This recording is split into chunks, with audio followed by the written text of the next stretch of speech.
September 14th, 1943. Alta Villa, Italy. At 8:47 in the morning, the gunfire stopped. For nearly 18 hours, the Browning automatic rifle had been roaring from the second floor of a shattered warehouse on the edge of town. Its rhythm had become the heartbeat of the American defense.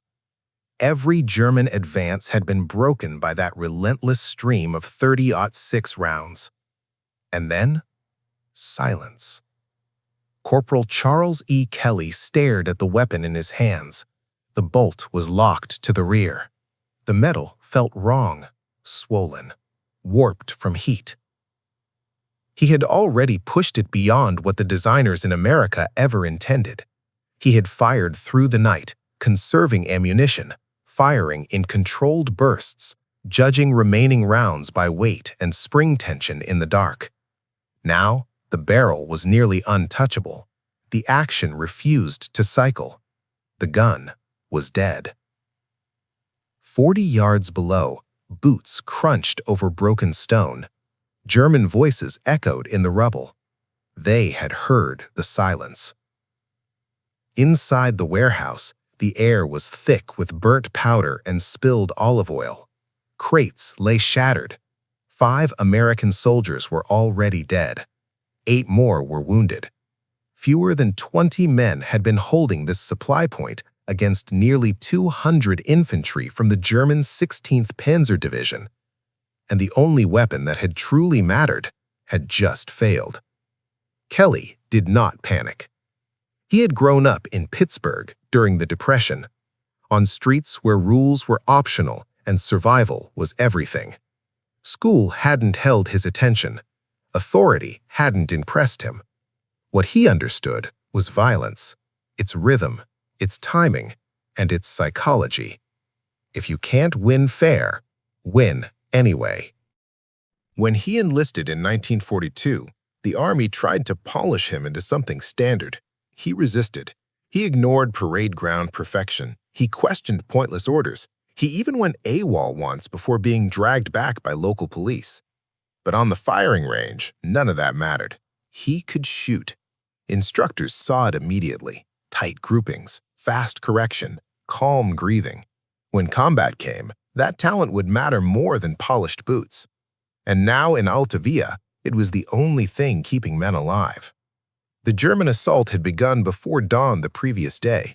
Machine guns had anchored their advance. Kelly had personally neutralized 2 MG-42 nests, weapons capable of firing 1,200 rounds per minute. He had advanced under direct fire, closing to within 60 yards, firing short, precise bursts from his BAR until the gunners fell. Each time he broke a position, American riflemen surged forward.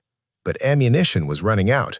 Resupply to the Salerno beachhead was chaotic. German artillery targeted supply dumps. Convoys were ambushed.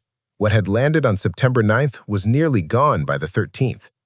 When Kelly had been sent to the warehouse to retrieve ammunition, it was supposed to be routine. Then, the Germans attacked it instead. If you're enjoying this kind of deep dive into the raw realities of World War II combat, make sure you're subscribed. Stories like this don't come from headlines. They come from moments history almost missed. The first wave had charged in daylight. Kelly positioned himself behind collapsed masonry and fired until the attackers broke. They came again from a new angle. He shifted and fired again. By nightfall, the BAR was glowing hot. Through darkness, he fought by sound alone. Muzzle flashes, shifting gravel, shadows in broken doorways. He never wasted rounds. 3 to 5 shots. Adjust. Wait. Fire again. Every bullet had to count. By dawn, he had maybe 60 rounds left. When the Germans launched another coordinated pincer movement at 7:20 a.m., Kelly climbed to the second-floor window where a dead American machine gunner still lay. Blood had dried on the planks. He waited. 50 yards.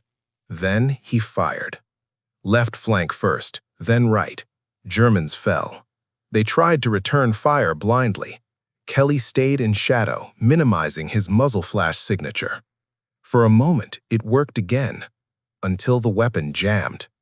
He stripped it apart with his fingers. Carbon fouling clogged the chamber.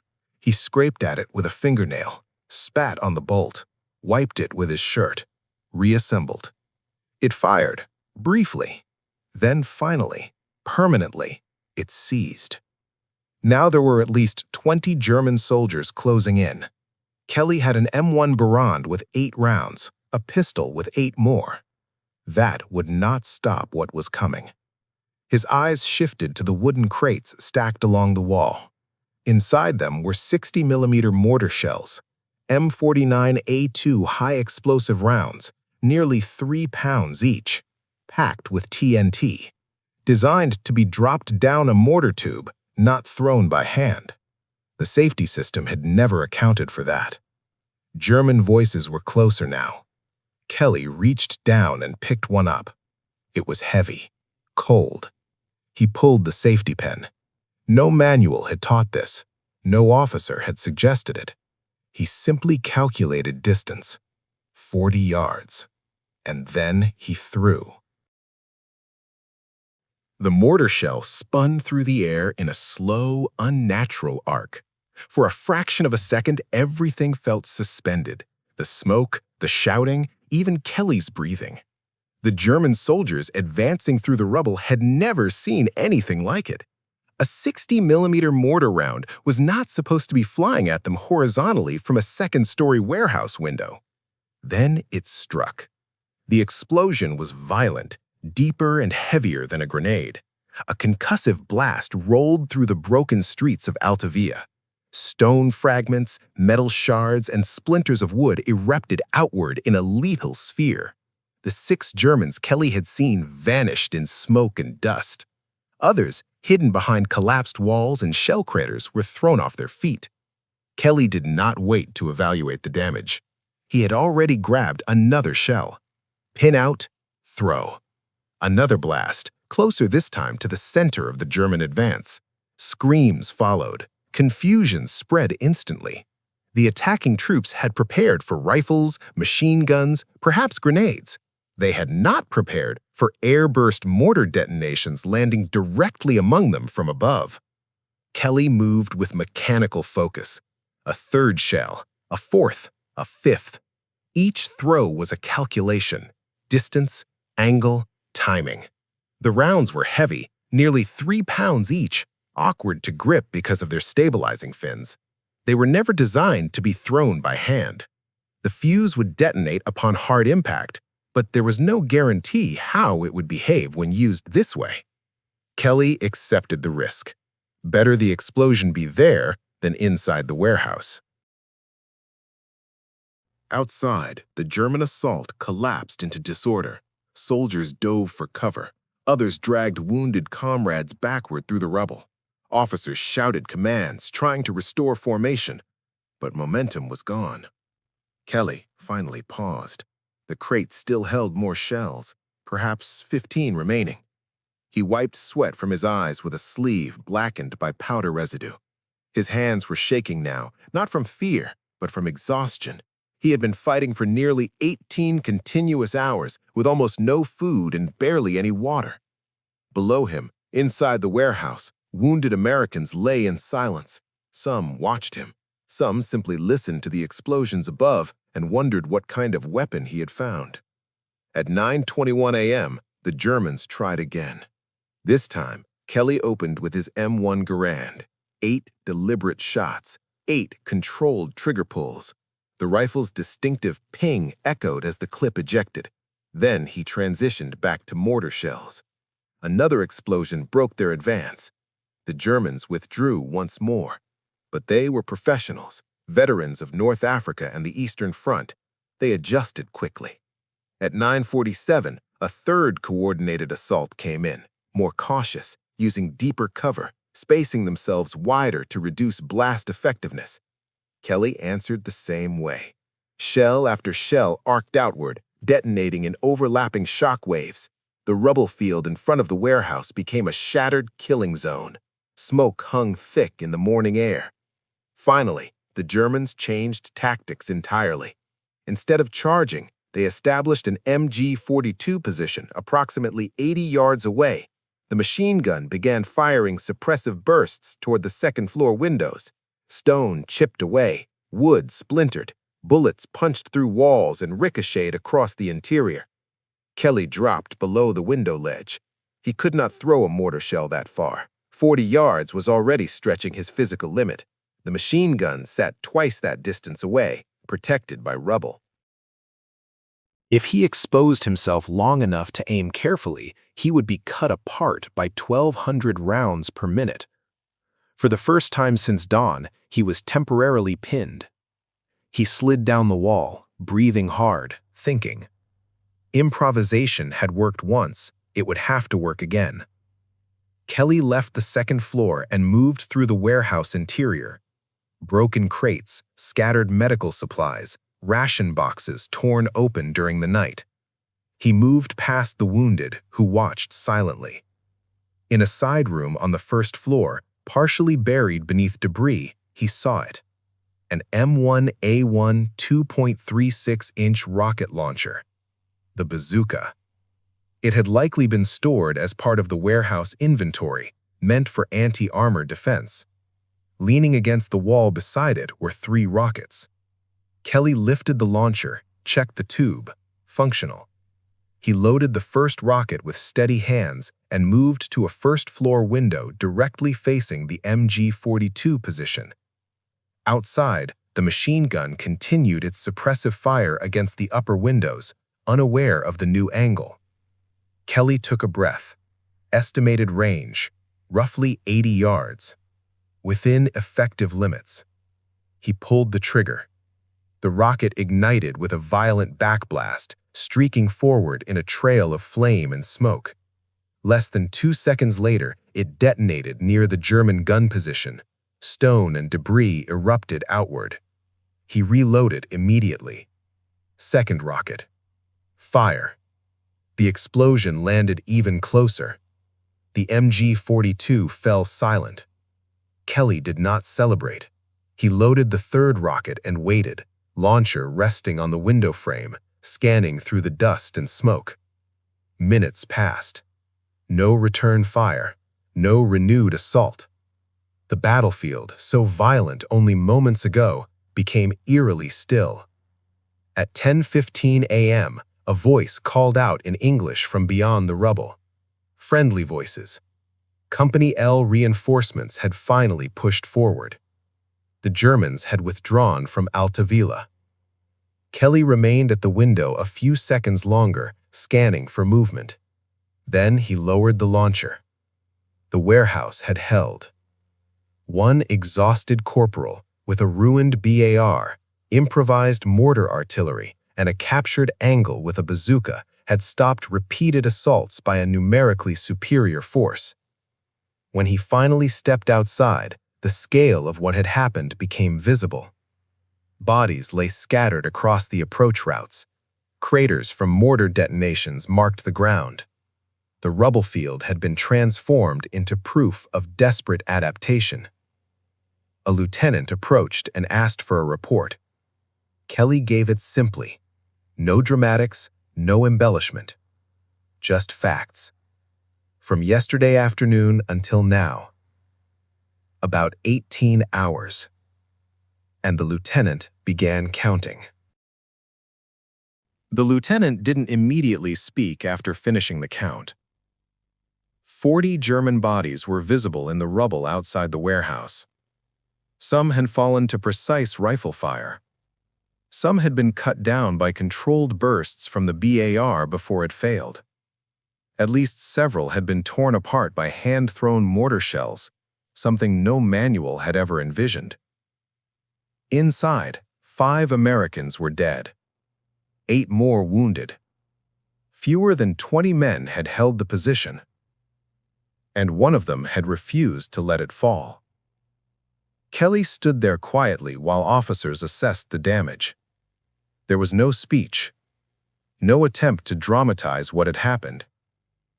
When asked how he had managed it, he reportedly shrugged. "I just used what was there." But what was there had required something far rarer than ammunition. It required refusal. Later that day, Company L withdrew from Alta Villa. The town itself could not be held. German counterattacks were still raging across the Salerno beachhead. The 36th Infantry Division contracted its lines to consolidate defensible positions closer to the coast. For several more days, the situation remained critical. German armor and infantry pressed hard, attempting to split the Allied landing and push the Americans back into the sea. But they failed. By September 18th, the beachhead was secure. Kelly returned to his unit and turned in his ruined BAR. The barrel was warped beyond repair. The bolt damaged permanently from heat stress and fouling. It had fired far more rounds in sustained combat than it was ever engineered to endure. He didn't mention the mortar shells in detail. To him, it had not been extraordinary. It had simply been necessary. But the lieutenant who counted the bodies wrote everything down. The report moved upward from company to battalion, from battalion to regiment, from regiment to division headquarters. The tactical analysis was straightforward. A critical supply warehouse, lightly defended, had been attacked repeatedly by superior enemy forces. One non-commissioned officer had neutralized multiple machine gun nests earlier in the engagement, conducted reconnaissance under fire, and then held the warehouse alone for approximately 18 hours using a rifle, a BAR, improvised high-explosive throws, and finally a rocket launcher. The recommendation was clear. Medal of Honor. At 5th Army Headquarters, Lieutenant General Mark W. Clark reviewed the file. The documentation included survivor statements, body counts, and command analysis. It described not just bravery, but initiative under conditions where Doctrine had failed. The approval moved forward. On February 18, 1944, in Italy, Charles E. Kelly stood at attention as the citation was read aloud. When the medal was pinned to his uniform, he saluted. No long speech followed. No grand declaration. He returned to his unit. Kelly became the first soldier in the European theater in 1943 to receive the Medal of Honor, and the first recipient from the ground war in Italy. Newspapers back home printed his photograph. Pittsburgh organized a parade. Tens of thousands lined the streets as he rode through the same neighborhoods where he had once fought street battles as a teenager. The mayor handed him the key to the city. Kelly's response remained the same. I just did my duty. In 1944, the Army sent him home for war bond tours. He stood on factory floors and public stages telling the story of Alta Villa to civilians who wanted heroes. He was visibly uncomfortable under spotlights. Public speaking did not come naturally to a man shaped by alleyways and front lines. Eventually, he was reassigned as an instructor at Fort Benning, the same place where instructors once labeled him a disciplinary problem. Now he taught marksmanship and small unit tactics. He taught soldiers how to move under fire, how to use terrain, how to think when the plan collapses. What he did not formally teach, because the Army never would, was how to throw mortar shells by hand. That lesson remained unofficial. After the war, he returned to Pittsburgh, used the GI Bill, worked jobs, raised a family, spoke little about combat. When asked about the medal, he downplayed it every time. The true heroes, he would say, were the ones who didn't come home. In January 1985, Charles E. Kelly died at age 64. At his funeral, the Medal of Honor was displayed beside his casket. The citation was read aloud, the part about destroying machine gun nests, holding a supply point, and repelling repeated assaults against overwhelming odds. The part about hand-throwing 60mm mortar shells. The Army never rewrote its tactical manuals to include that method. It was too dangerous, too unpredictable. But officers who studied the report understood something deeper. Battlefields do not follow manuals. No doctrine can anticipate every variable of chaos, exhaustion, isolation, and collapsing supply lines. What survives is not just discipline or firepower, but adaptation. Kelly's father once taught him, if fists can't win, use a stick. In Alta Villa, Kelly used his BAR until it broke. When it broke, he used mortar shells. When the shells couldn't reach, he used a bazooka. He did not wait for permission from a handbook. He simply refused to lose. And that may be the most enduring lesson of September 1943. Not the medal, not the parade, not even the body count, but the reminder that survival in war belongs to those who can adapt faster than the situation collapses. History often remembers battles in terms of divisions and generals. But sometimes, the outcome of a position, a warehouse on the edge of a mountain town, comes down to one exhausted soldier looking at a crate and deciding that everything inside it is now a weapon. That was Alta Villa. And that was Charles E. Kelly. Thank you for watching. If you want more true stories from the front lines of World War II, told without myth, but without forgetting the human edge, subscribe, and I'll see you in the next one.